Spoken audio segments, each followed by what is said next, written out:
I'm Gary Carr. I'm co-founder of 2 Point Studios. My role on the game is mixed because on the first game I was the UI artist, but then I've subsequently employed a real UI artist to do 2 Point Campus. So my role is just to sort of, I guess, impart my wisdom. So 2 Point Campus, you might think, is the succession game to 2 Point Hospital, but I like to think of it as its own thing. It's a very different gameplay loop.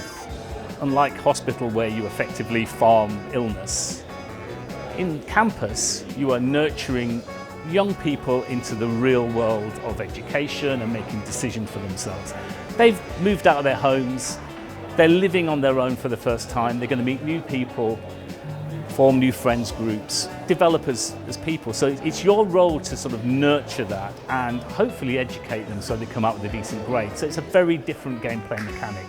Yes, it's a 2 Point game, but I don't see it as a sequel really.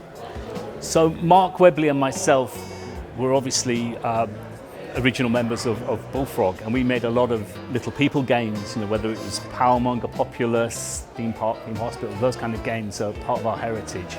And we went on to make games like Black and White, Mark specifically Black and White, the movies, and Startopia I made specifically. And these were great games. These were games we were better at making, if I'm honest. Now Fable was fantastic for Lionhead, and it became if you like, the game was synonymous with Lionhead, but Mark and myself always had this love for these little sim games. So when we decided to form 2 Point Studios, we really wanted to not necessarily exploit our own heritage, but definitely make things we think we're better at making.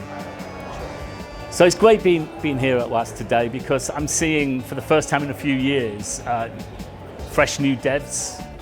Being able to get to a show for the first time in a long time, I'm getting to see new faces, new games, new ideas. And it's great for people as well to see that this is a real viable industry. And more now with self-publishing and a lot of really strong middleware, which isn't that expensive to develop with.